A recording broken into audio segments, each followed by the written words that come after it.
All right. Thank you, Alex. Okay, welcome everyone. Thanks for joining us tonight for the first of two info sessions that we're holding about the Minnesota Local Food Purchase Assistance Program. Next slide, please.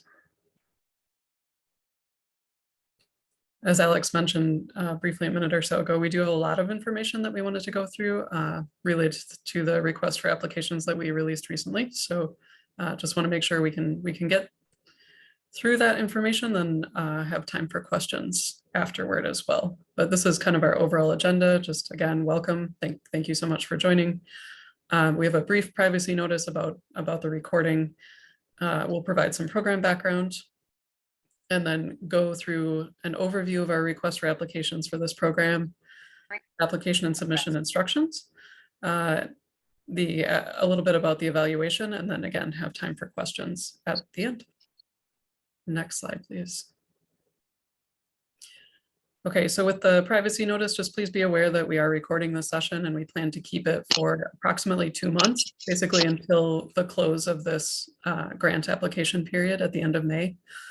Under state law, the recording will be available to anyone who asks to see it, and we will have it posted on the MDA website for those 2 months. And we record these just to make sure that we don't miss anything. There are a lot of really great questions and ideas typically that are shared on these sessions. So again, we just want to make sure that we capture everything accurately. Next slide, please. Okay, just really quickly want to introduce the staff from the Minnesota Department of Agriculture who are working on this program. I'm Valerie Gamble. I'm the Director of Strategy and Special Projects for the agency, working in our Commissioner's office. And I work very closely with Alex Cortez and Lebo Moore on this local food purchase assistance program. In addition to Alex and Lebo, I want to call out Lillian Otieno, who's the Outreach and Engagement Coordinator for the Emerging Farmers Office. She has worked extensively with us on this grant, and I believe is on this call tonight or planning to join us tonight as well. Again, we're just planning on going through the highlights from the request for applications, just acknowledging that it is long and there's a lot in there. We won't be able to touch everything in detail tonight. But if there are questions that come up during the slide presentation part of this, please feel free to put those questions in the chat. And then we will also hold an open Q&A after that presentation is done. Just a note there that we will do our best to answer questions tonight. There may be some that we need to review and send out responses a little bit later to everyone who attends, or potentially we might even need to circle back to USDA, depends on the question. And there also may be some questions that might be more specific than we can actually address as well, just being the ones who are administering the grant. But please feel free to ask anything, and we will just tell you whether or not we can answer it, or if we need to take some time to make sure that we're being really thoughtful about the response. All of the questions also will be posted on our frequently asked questions page on the website, so everyone has access to the same information on this. Questions can be submitted also through 11:59 p.m., so the end of the day on May 23rd, which is a week before the application period for this program closes. Next slide, please. Okay, so a little bit on the program background. The USDA Agricultural Marketing Service is providing the funding for this program. We have a cooperative agreement with them to support this work in Minnesota. That program opened in the spring of 2022, and the application window was available at the time to states, tribal nations, and territories. So last spring, we developed the MDA's application to USDA for this program following conversations with the Emerging Farmers Working Group, again, facilitated by Lillian Otieno. And then we also held 2 public input sessions to help kind of shape and inform the draft that we put into the USDA. And through those conversations and input sessions, we developed a proposal that funding be available through a grant program open to the public, to anyone to apply within the state. Next slide, please. So the overall grant program purpose is to fund projects that buy local food. Primarily, that food should be purchased from socially disadvantaged and emerging farmers. And then the second part of the high-level grant program purpose is to distribute that food at no cost. So distributing the food that was purchased for free to underserved communities throughout the state. The majority of the grant funding that we've received is dedicated to buying food, so the food procurement costs, so that food can then be provided at no cost to the end users. Next slide, please.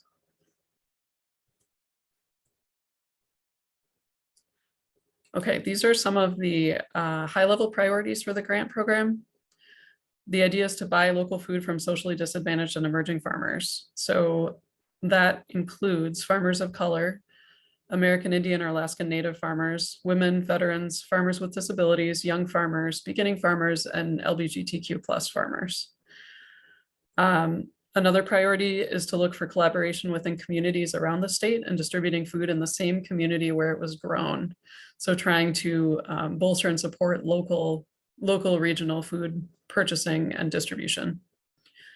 The third priority here is to look at novel food sourcing and distribution. So kind of thinking outside of the box or thinking outside of our traditional emergency food and hunger relief structures, just to see what applicants can kind of dream up as far as what their community needs most, basically. Like this, we're trying to keep this as flexible as possible so people can identify how to get local food to people that need it within their community. And it may be a structure that hasn't existed before, or maybe it is one that has existed and just needs some new channels. You know, there are a lot of different possibilities. To that end, we're also going to give consideration to the range of awarded projects just to make sure that the overall distribution of funding impacts different geographic areas across Minnesota. So we are going to be looking to see where applications are coming from, just to make sure that we're not getting applications just from one part of the state. It'll be as broadly distributed as possible. Next slide, please. Okay, so in terms of what we have right now, we have 2.125 million available this funding cycle. So for applications that come in through the end of May, that's what we have available. Those projects can run through September 15th of 2024. The maximum award this cycle is $100,000. The minimum award is $10,000. And we are expecting to do a second request for applications in the fall of 2023. Because our overall award from the USDA was 3.82 million. And again, the majority of that funding is going into the grant program.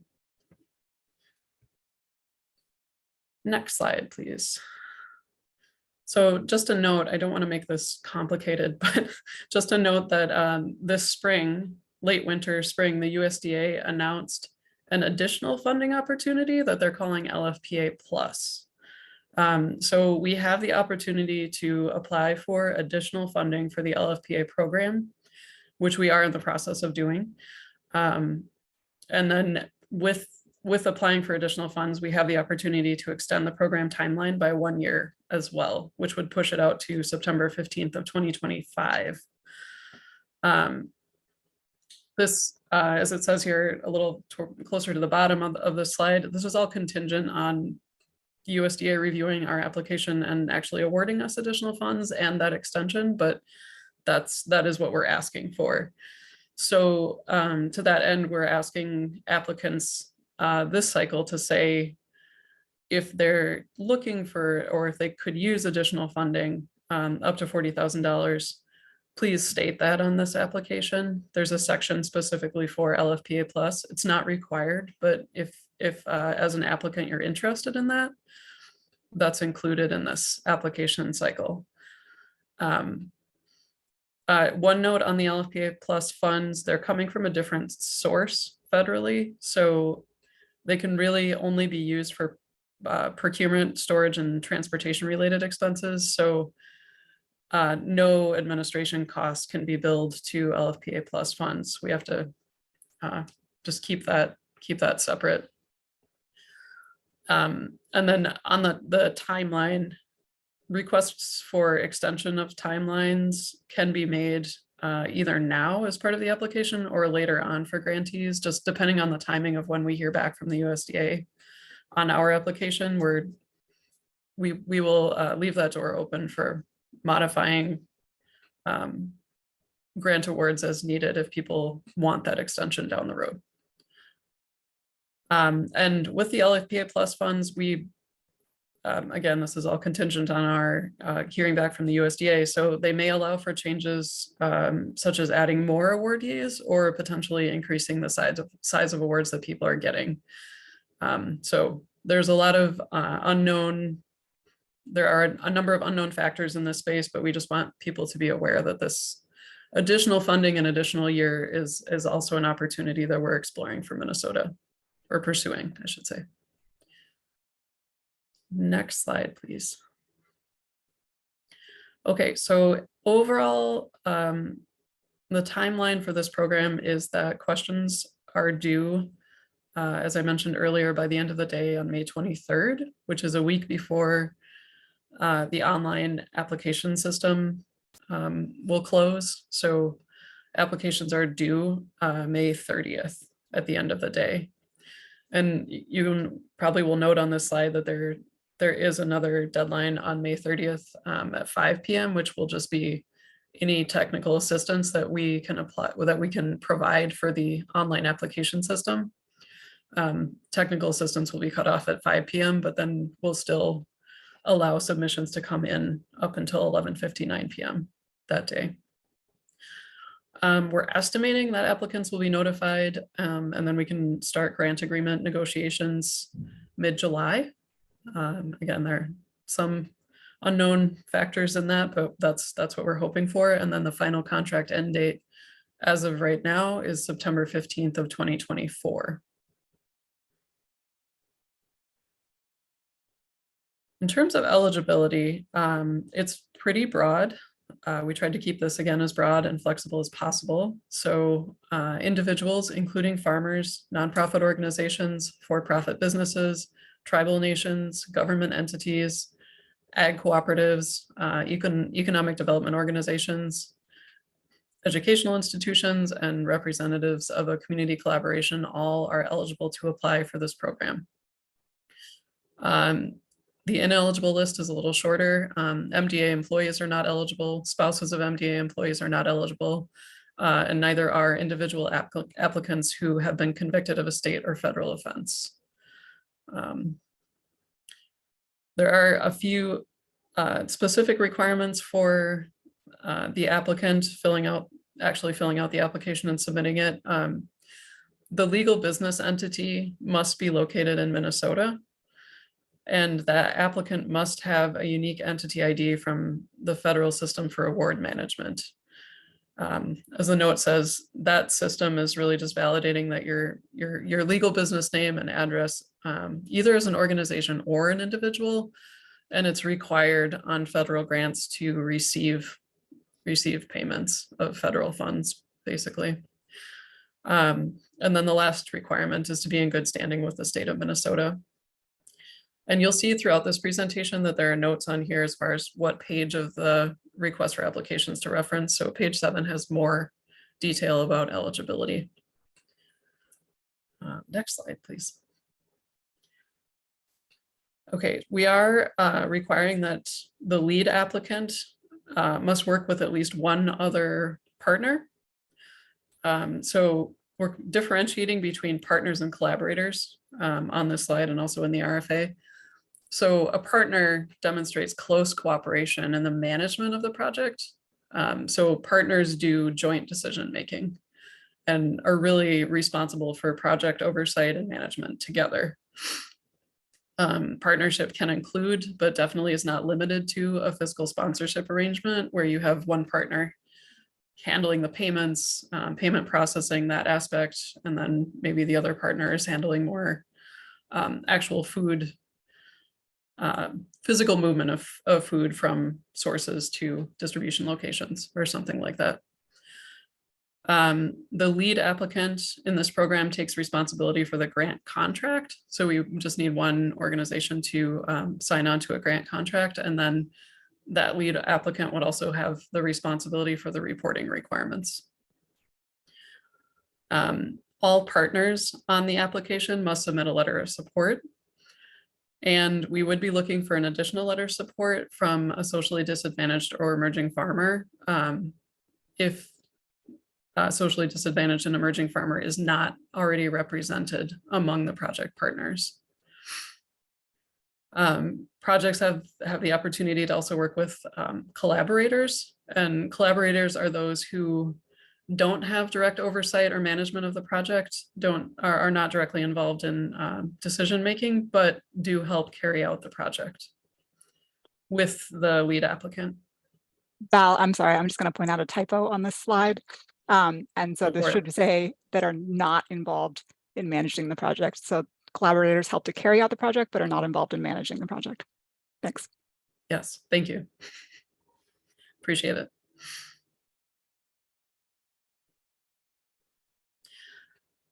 So in terms of eligible projects, we've talked about eligible applicants. Requirements for eligible projects include that 70%, at least 70% of the food being purchased needs to come from within the geographic boundaries of Minnesota. The way that USDA has set this program up, food may be unprocessed or minimally processed. Food can include meat, poultry, fruit, vegetables, seafood, dairy, grains, legumes, and wild harvested foods. Sourcing also needs to be at least 70% from socially disadvantaged and emerging farmers, again, to hit the high level priorities of the grant. And the food needs to be distributed for free, again, to communities throughout the state, at least 75% of which must be underserved. So the majority of communities receiving this food for free must meet the definition of being an underserved community. Again, kind of echoing the last slide, requirements include working with at least one partner and then offering written formal agreements to farmers participating in the project. Just a quick note on that, we heard during the input sessions and conversations that it would be valuable potentially for farmers to have that written formal agreement. There are definitely pros and cons, but that can allow farms to have more documentation that they can then take to lenders potentially in the future, just to say, I participated in this program and I provided this food and I have this written documentation to show that I did this. So that's why that's in there. And then the last requirement, if this project proposal is an increase or expansion of existing work, if this proposal is to fund something that's already existing, it needs to increase or expand that work. So work that's already happening in this space, buying and distributing food to underserved communities, could be an eligible project for this grant opportunity, but the activities or the work would need to be increased or expanded beyond current levels to be fully eligible. Next slide, please. Okay, so we just put in a couple examples of projects, and these are made up, fictitious examples, but we do have additional examples available in Appendix B, as it says on the bottom of the slide there. And this is really just to demonstrate, again, the broad range in what a project could look like or partnership agreements could look like. So for example, the farm applicant is actually so a farm is a lead applicant in this case. The farm is going to work with a healthcare clinic as a partner. They have shared decision-making and regular communication regarding food needs, the project budget, effective distribution of the food at the clinic's drop-in location, and during home health visits. So for example, the lead applicant in this case is actually a food shelf. That food shelf sources from multiple farmers, and it's distributing food at the food shelf. Some farmers would be included as partners because they're helping recruit additional farmers to the project. So they would be more actively involved in project management, making decisions, thinking about how the food will be sourced. And then there also are some farmers that are acting as suppliers and would be considered collaborators in that case. For example, 3, that one has 5 farmers working together as partners. So they're aggregating and distributing product through weekly community drop-offs. One of those 5 farmers just said they would be the lead applicant. And the other farmers are partners, again, serving roles related to project promotions, aggregation, distribution, in addition to supplying food. So when all 5 farmers are partners, then we would be looking for letters of support from all 5 of them, kind of stating that they are a partner and this is what they're committing to do for the project. And again, we have more examples available in the request for applications document in the appendices. In terms of the overall budget, these are the categories that we would be looking at. So for food procurement, we want to see a minimum of 61% of the overall budget for the project going towards buying food. So slightly more than half of the funding would be the minimum there. There are no budget constraints for storage and transportation. We're anticipating that those costs will be directly connected to procurement. They need to be directly connected to procurement to be applicable for the program. And then the bottom 2 categories are administration and then engagement and outreach. So we're holding a maximum 9% of the total budget proposed for administrative costs, and then a maximum of 8% for engagement and outreach. And just as an example of the engagement and outreach, in that the 3rd example on the previous slide with the 5 partners that are farmers, we said that some of those farmers would be out actually engaging with other farmers to supply produce or meat or some other raw or minimally processed food items. So that work of going out and actually recruiting more farmers and engaging and conducting outreach would fall into that last category. Next slide, please. So eligible expenses under this project, the project costs must be directly related to activities that are approved in the proposal. And they also need to be allowable as described in the AMS grants division terms and conditions, which I think Alex is going to put a link to that in the chat. Thank you. So within budget categories, eligible expenses for this program include personnel, consultant services, contractual costs, materials and supplies, equipment. However, the limitation on equipment is that it has to be a lease or rental agreement that ends at the end of the grant period. So no equipment can be purchased basically with these funds. Travel costs can be covered.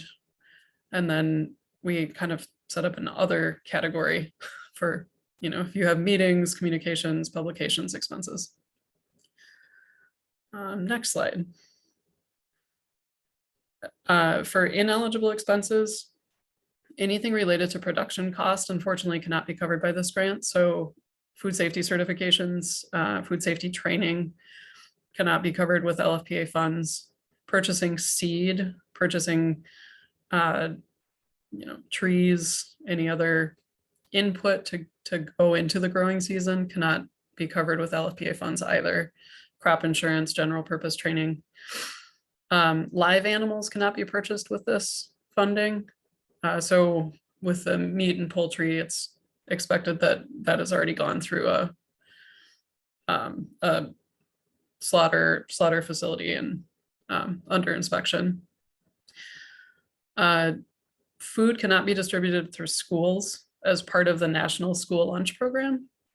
There is a sister program to LFPA called the Local Food for Schools program that is specifically set up for providing food to schools. So just to know that there is a separation there, that again, through the National School Lunch Program, food cannot be distributed with LFPA funds. And then again here, acquisition of actual equipment. So if you're buying actual equipment, that also can't be covered under LFPA. And then any business licensing or registration costs. So if you're required to have a food handler's license, or if you're looking to cover your Minnesota grown registration, those are not allowed expenses under this program. As far as requirements for grant recipients go, this is a pretty high level overview. There's a lot more information about this in the RFA. We just wanted to kind of touch on these areas really briefly tonight. So there is a required pre-award financial review. It's just kind of an evaluation of your overall, the applicant's overall financial management ability and capacity. And then grant recipients would be required to receive payments. So that gets back to the registration in the federal SAM.gov system. So that's required to demonstrate that you can receive payments, again, of federal funds. There will be site visits with this program, just coming out to check up, see how things are going, check in on the, potentially on the financial side as well. That depends on the amount of the grant. And then we have requirements for grant reporting, monitoring, and project evaluation as well. And we'll get into that in a little bit more detail.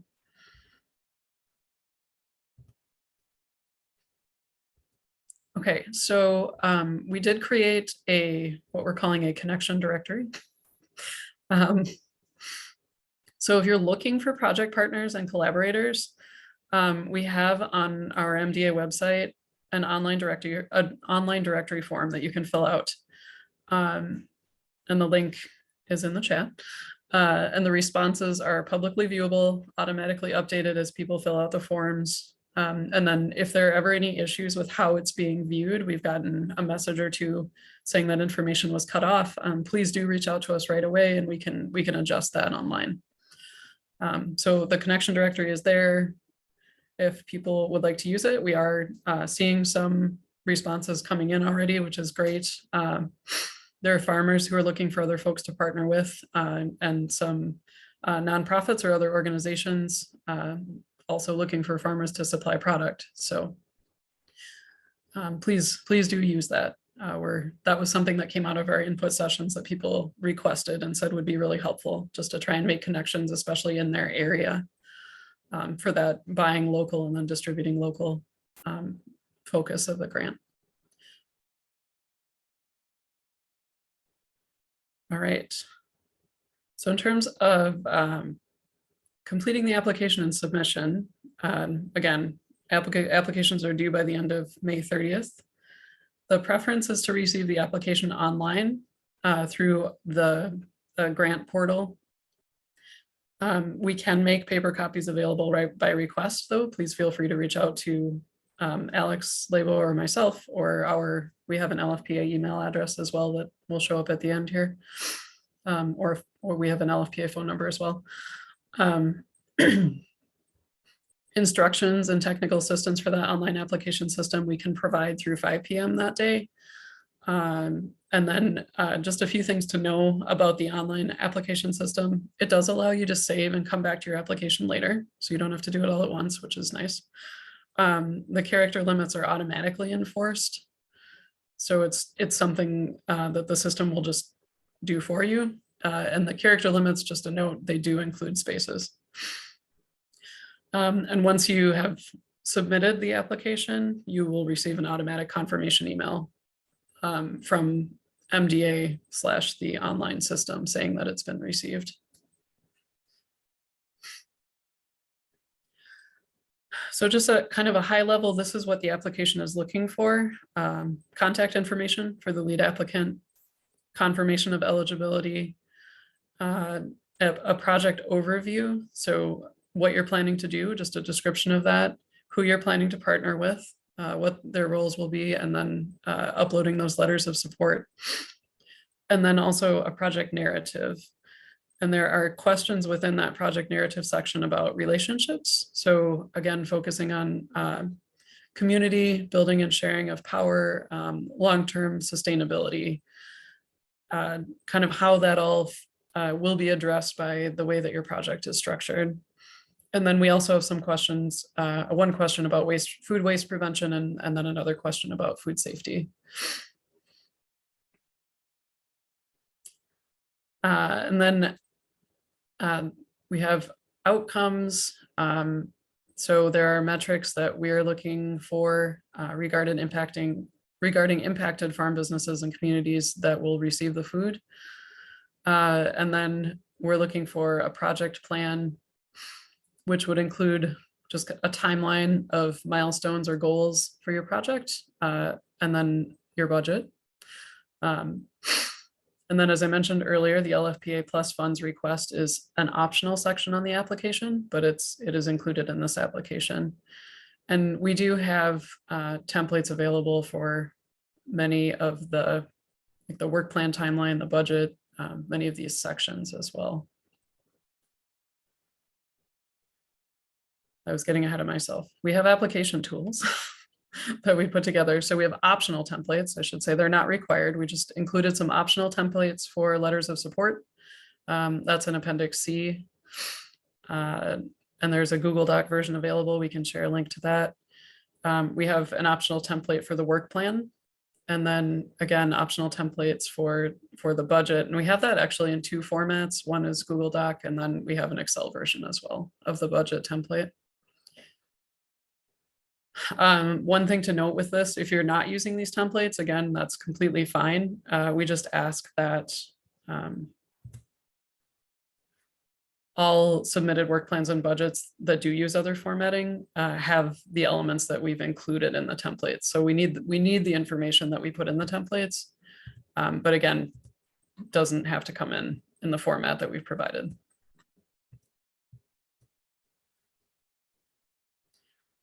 Okay, so once the applications come in, we'll go through the review and selection process. So this is a competitive application. A review committee will score all of the applications that are submitted by the deadline. And quick note on that, please watch for an open call soon for a review committee member recruitment. Per our internal process, the MDA commissioner reviews all committee recommendations and is responsible for award decisions. And the decision-making process may include reviewing committee scores, the level of inclusion of socially disadvantaged and emerging farmers, that geographic distribution that I mentioned earlier, especially looking at rural and urban applicants, providing services to prioritized populations, applicants' history as a state grantee, and then overall capacity to perform the work that's proposed.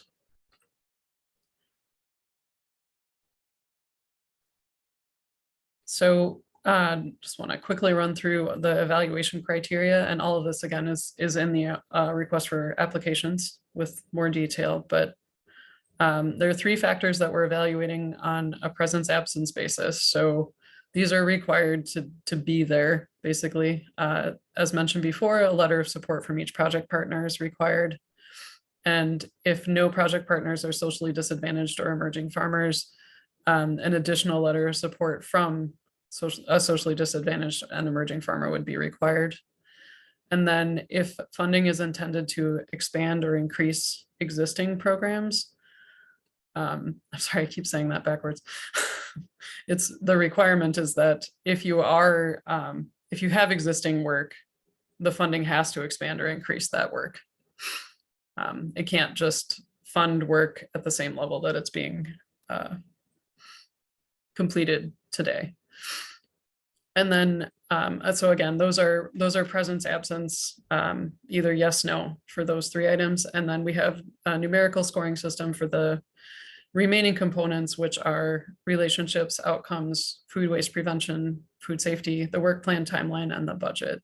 And you can see the complete breakdown there. And again, a lot more detail about different scores for each of those questions within the evaluation rubric. That is all included in the application as well.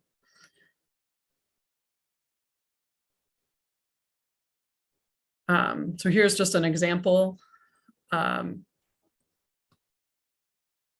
Oh, and just a quick note that there's a separate question and scoring system for the LFPA plus funding. We wanted to do that because, again, it's not required, and it's just one question. It's up to 10 points total. That's specific to that section. But here's just an example of the way that the scoring system is set up. We've got high, medium, and low scores for each question. So the example here is how well does the project define the community where the work will happen? A high score would be that the project defines community and there's a really clear alignment between those producing the food and those receiving it. Flip to the low score, the project doesn't define community at all. So we're trying to give the reviewers a sense of where projects would fall on the spectrum. Next slide, please. All right, we wanted to share really quickly too, just an agency update about a new separate grant opportunity. So this is unrelated to the local food purchase assistance program, but is another exciting grant opportunity that was released on Monday of this week, which is the Emerging Farmers Technical Assistance Grant. And this grant is intended for organizations to provide technical and culturally appropriate services to emerging farmers, and or so organizations can choose to do one or both of these options. The second option is to pay for up to 65% of premium expenses under the USDA microfarm crop insurance program. Applications are due on that program by 8 a.m. on June 26th. And the main staff contact at the MDA is Jenny Heck for that program.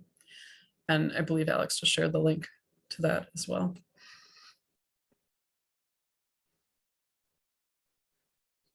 All right, that was a lot of information.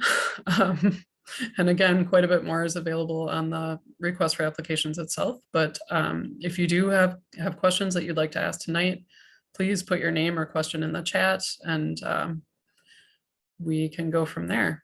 And again, just the caveat that we will do our best to answer questions now, but please know that we may have to defer for some review on some questions.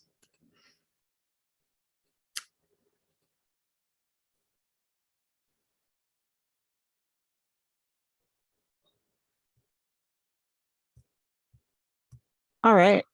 With that, Val, we had one question from Verna that came in during the presentation. Okay. And I'm not sure if we know the answer to this one, but Verna asks, could the cost of making a simple market stand, so for example, lumber and nails, for making fresh vegetables available at a site that already has a quote unquote food cart, be covered in the grant as it would be essential for handling distribution?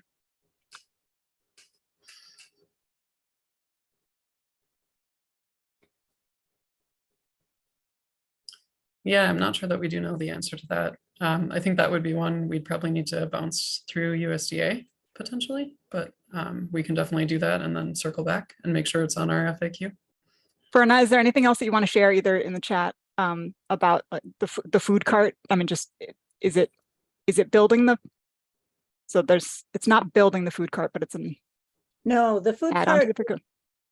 Hi, the food cart is basically about 5 by 6 or 7. It's a trailer onto which a wooden structure has been constructed that has doors that open and shelves inside. And basically it's stocked by a church 24/7, 365. And so food is put in daily. And in the winter, obviously, because it's not an insulated structure, then it's things that don't deteriorate with freezing. And it does have you know, in the summertime, you can put canned goods and other things, and it has coolers in the bottom of the trailer. So it's a very simple structure, but it's highly used by a wide variety of people, homeless and families and college students from the 2 colleges in the area. And so it's, the idea was to have once a week, have like a market stand where there was fresh food available, and then do that on a day when the local food pantry is open, and then scoop up what might remain at the end of the day so it doesn't deteriorate, and take it to the food shelf. All right, thanks, Verna. I think we'll have to look back into that, and then we can follow up with you directly, and then also post that question and answer to the question and answer page of the website when we have confirmed that. Sure. I'm thinking of a fairly simple structure, but that's something that's got shelving. I've seen one, Ryan Pesh, and has a couple of them outside of a bakery in Fergus Falls and stuff like that, sort of simple. Okay. Okay. Great. Thank you. Thanks. So we've got a different question from Ashley that says, what's the difference between supplier and partner within the grant process?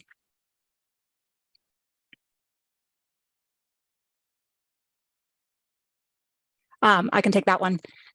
So a supplier doesn't, a farmer can be a supplier without sharing in decision making, basically, and a partner is somebody who is defined by joint management of the project and decision making. So basically, a farmer supplier could also be a partner, but somebody who is only acting as a supplier, we would interpret that to be the farm is acting as a collaborator rather than a partner. So to just expand more on shared decision making, basically, if it's a one directional conversation where somebody is saying, I need this much quantity of this much product, can you supply that for me? Yes, no.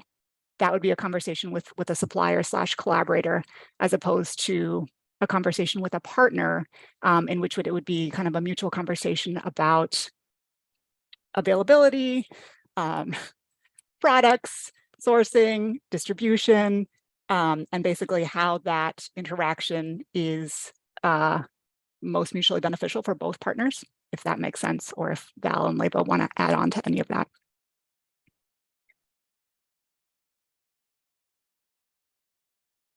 All right.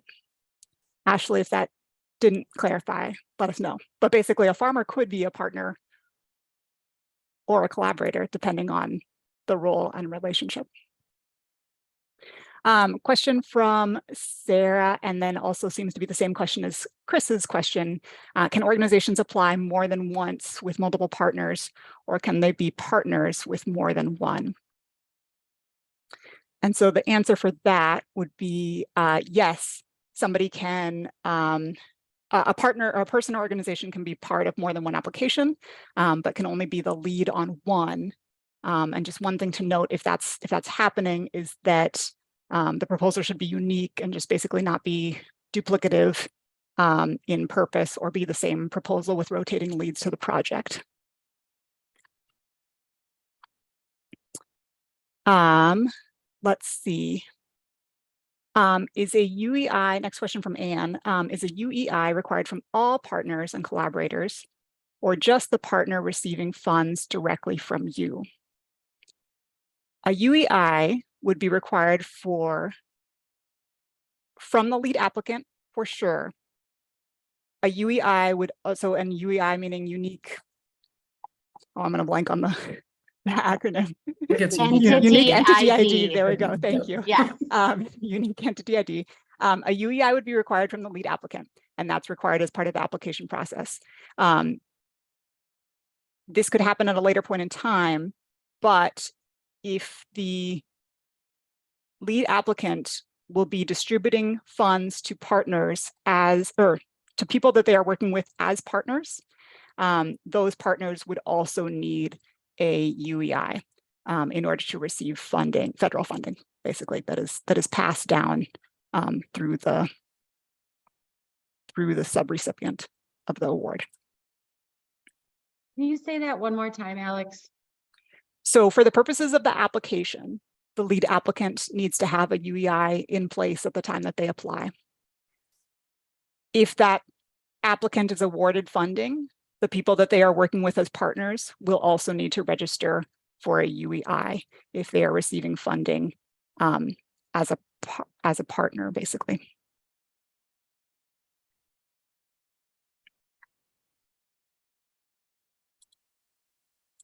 Next question.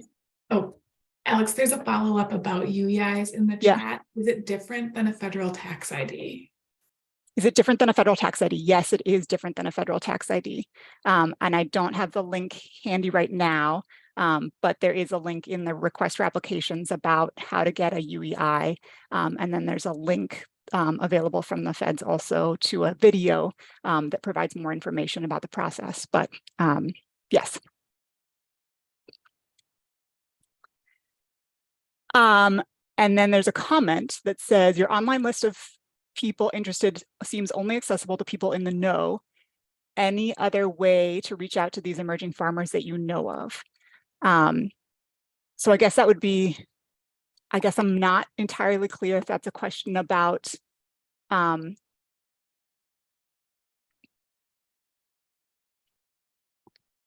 Val or Lebo, if you feel like you understand that in its entirety and want to take a stab at it, or I'm not sure, I guess, if it's a question about our outreach or whether it's a question about a potential grantee and ways that they can connect. I think it's a question about our, like, the connector directory.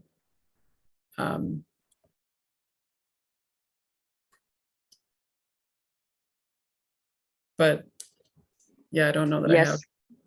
Yes, Okay. I'm the one who asked that. I'm just thinking that if this online directory form seems cool, but there's maybe just a small number of people that know about it to put their names on it. And so I'm wondering if there are other ways to connect with farmers that may not know about it. Okay, yeah, thanks for the clarification on that. I think we are continuing to try and do more engagement so that more people are aware that that directory is there. It's not something that people are required to use, though, too, and definitely know that, yeah, there are reasons potentially why people would or wouldn't want to use it. I think beyond that, I kind of feel like that's an ongoing question that we certainly ask a fair amount as well. I think potentially connecting through Lillian Otieno in our Emerging Farmers Office. She does engagement with emerging farmers throughout the state. Lillian, not to put you on the spot, but I kind of did. I don't know if there's anything that you want to say to speak to this. To unmute.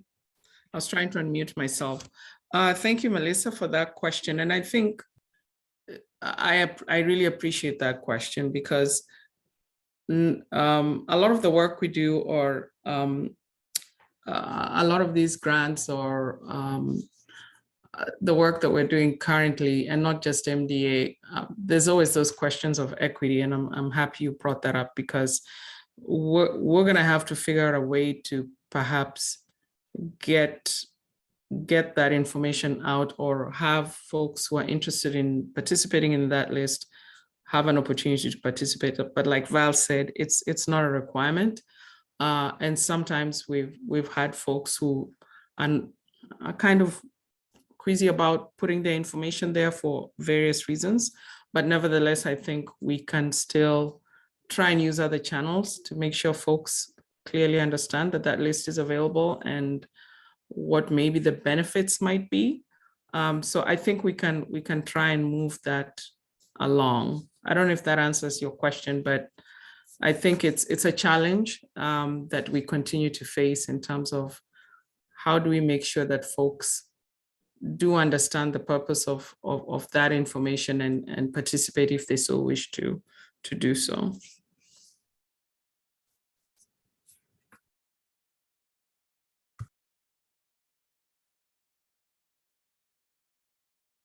Let's see. Val, you want to take this one? Are prices paid to farmers determined by the emerging farmers, or are there limits set by the grant?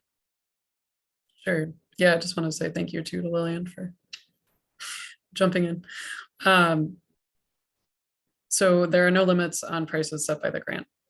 The requirement is that organizations or applicants follow their standing procurement guidelines.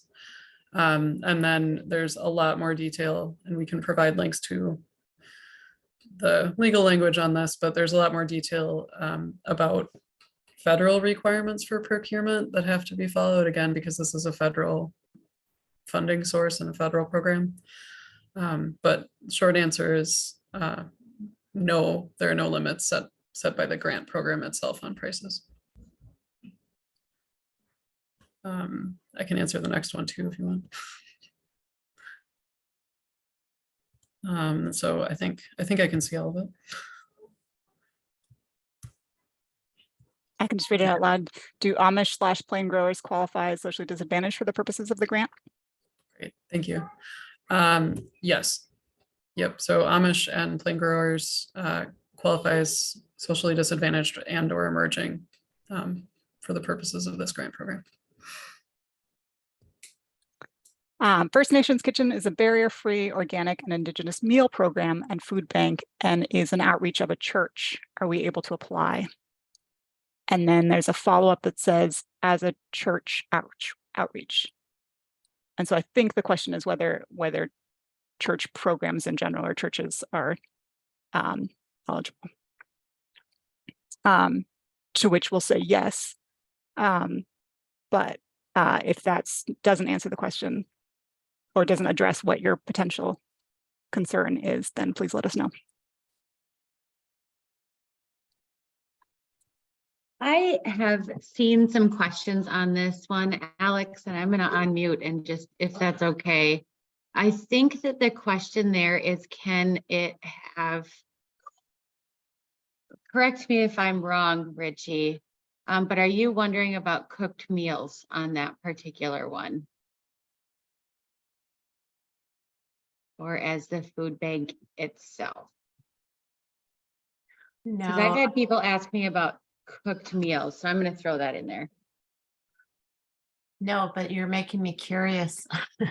No, I was first just wondering if being new to federal grants like this, if churches are able to be part of it.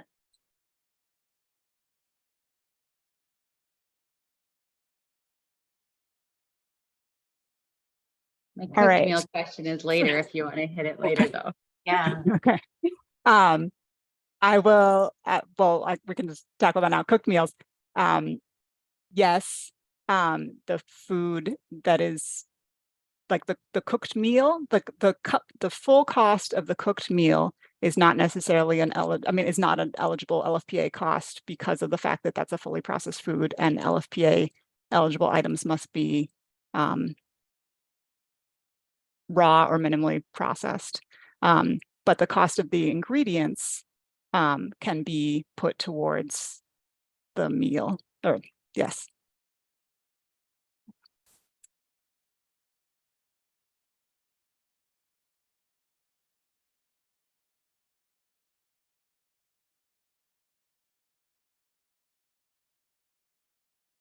Whoops, I was on mute for that. What is the range in miles, et cetera, that is considered local for distance from food grown to where it is distributed? Val, you want to take that? Sure. So 400 miles is the cutoff, but again, at least 70% of the food has to be sourced from within the geographic boundaries of the state of Minnesota for the Minnesota program. But for the 30% that is coming from outside of Minnesota, it can be up to 400 miles.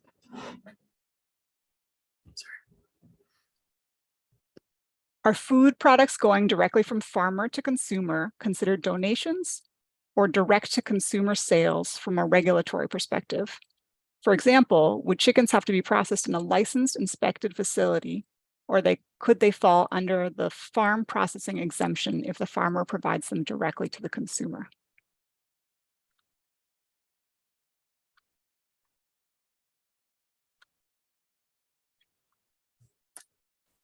I think for that one, we'd probably want to circle through food and feed safety, just to make sure that we're being consistent with how they would approach that or address it. I don't want to answer for them at this point, so we can definitely flag that one and then follow up on it. All right. The Thanks. chicken question, can you add also if there would be anything, if it was done with the supervision of someone who could do halal? Sure. Yeah, we can add that on. Let's see. Can cottage food items be utilized? We got the prepared meals part already. But can cottage food items be utilized?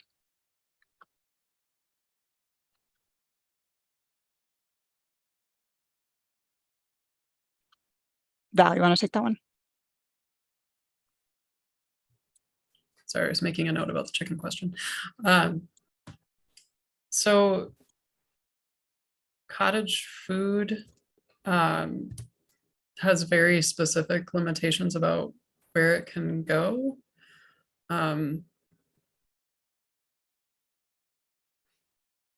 trying to think if there's a space where it might qualify. I think the other thing with many cottage food items, they wouldn't meet the definition of raw or minimally processed. Yeah. There are some that potentially could, but there again, like the limitations on that have nothing to do with the LFPA program, but they exist in the Minnesota statute, right? So then we have to make sure that we're similar to the question about chicken slaughtering. Like we just need to make sure that we're on the same page with the allowances that food and feed safety would make for that. But yeah, I mean, for many cottage food items, they actually would not meet the definition of raw or minimally processed too. I'm just thinking about things like dried herbs or something like that actually probably would meet that definition. So we can make sure that we're on the same page again on that one. Dried herbs would fall under product of the farm though, right? They could, yeah. I mean, if they're all entirely from one person's farm. Right. It just, right, it just depends. Good point. Good point.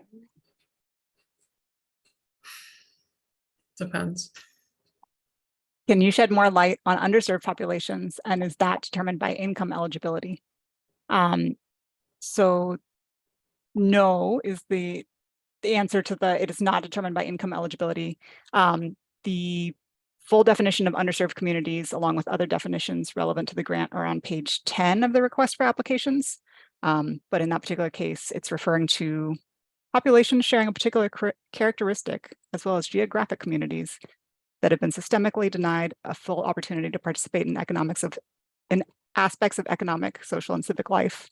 This includes Black, Latino, and Indigenous and Native American persons, American Asians, and Pacific Islanders and other persons of color, members of religious minorities, LGBTQ+ persons, persons with disabilities, persons who live in rural areas, and persons otherwise adversely affected by persistent poverty or inequality. So that's as much as the income is addressed or defined. Let's see. Are food samples at a farmer's market, especially culturally relevant samples, could they be considered outreach?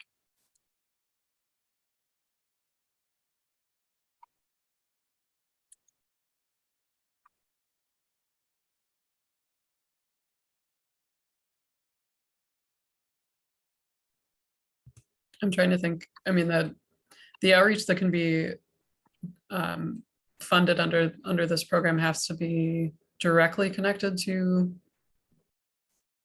the LFPA program. So would it be directly connected to buying food or distributing it to underserved communities? I think I'm trying to think through whether that could be a scenario where that would be direct outreach in support of the program.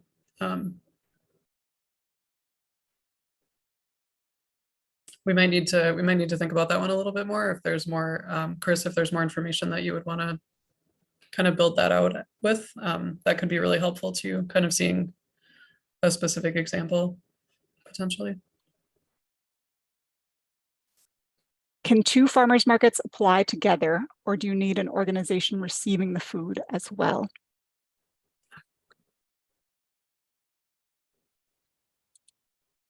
I can say that well, one farmers market, or if the farmers markets are organized as separate business entities, one farmers market would need to take the lead on being a lead applicant.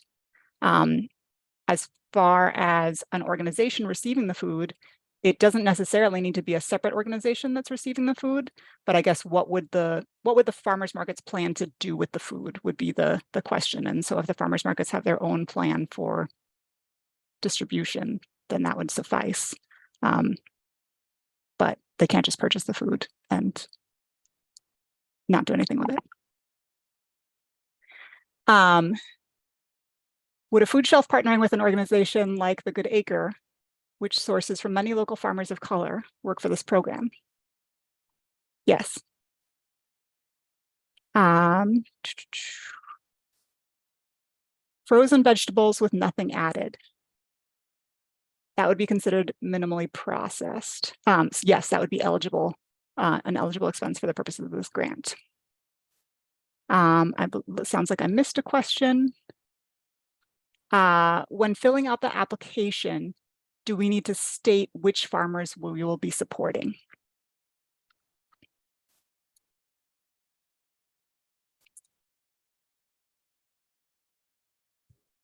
If I'm understanding the question correctly, I would say no. When you're filling out the application, the lead applicant needs to be clearly stated, and then if you're partnering, well, you have to partner with at least one other person, individual, organization. So that has to be clear, but you don't have to know 100% where you're sourcing all of the food when you apply necessarily. If the farms aren't going to be considered direct partners, you can list farms as collaborators on the application, but you don't have to. I will add that if you are planning on sourcing more than $10,000 worth of product from any one particular farm, that farm would also need to submit a letter of support for the application. Yeah, thanks, Alex. And then they would also need a UEI? If they are a partner, so doing other things in shared decision-making on the application, and receiving funding for those partner activities, then yes. If they are just a supplier or collaborator and just receiving funding for the actual food, then no.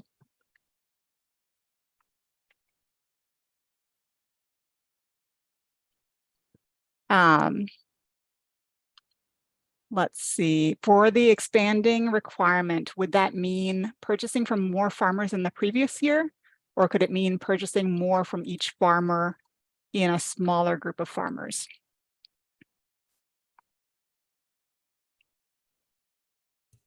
I would say that it could be either. I mean, the idea is just to build upon work that's already being done. So if an expansion would be just purchasing, let's say, twice as much from farms that you're already working with, that's still an expansion of the program that's existing. I don't know, unless you would add anything to that, Alex.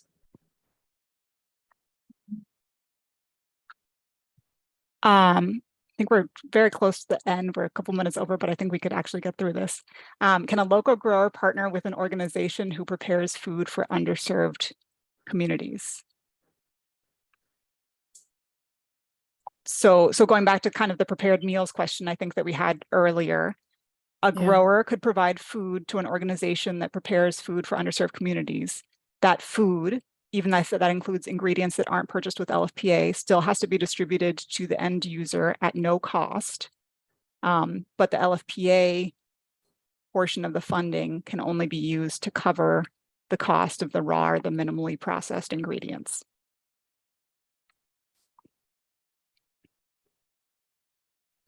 And then can you give more information on the requirements that the buyer of the food has to serve primarily underserved populations? How is that determined and proven? And I'll just go back there to the definition of underserved populations and say, unless Val or Label has anything else to add, that that if you believe that the populations that you are serving meets that definition of underserved populations, then that's just what is needed as part of your application.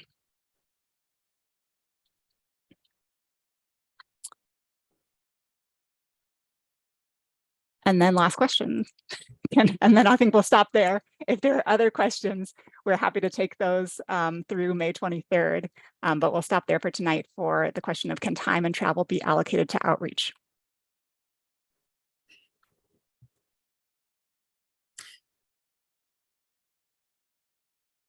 So the answer is probably yes. Again, any outreach activities need to be directly related to the overall approved activities of the grant project. But if you are going back to that example of 5 farmers partnering together, and let's say 2 of them go out and recruit more farmers, the time that those farmers spend driving to other farms and having conversations with those other farms would be an approved expense. If that makes sense, Sarah.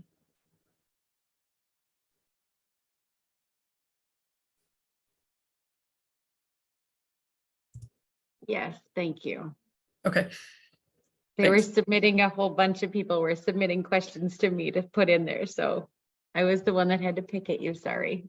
It's all good. Thank you. Alex, did you answer the question that was that a question from Vanna about frozen vegetables? Was that weighed in on? Okay. Yes, yes, frozen vegetables are eligible as a minimally processed food. Yep. And then Jane asked, can you put a link from USDA about pricing in this chat? And I think that refers to an earlier question about just who is setting pricing. And that's a question that involves citations from the Code of Federal Regulations. So Jane, we can follow up with you about that via email, and then we'll include that in the online write-up for the Q&A. And then tomorrow's session will be the same. So we'll be sharing the same information and allowing for time for questions at the end. I put links to our phone number and email address in the chat. And if you have questions that come to you after this, feel free to reach out between now and May 23rd. Thanks, everyone. Yeah, thank you so much for joining us tonight. Appreciate the questions. Thank you.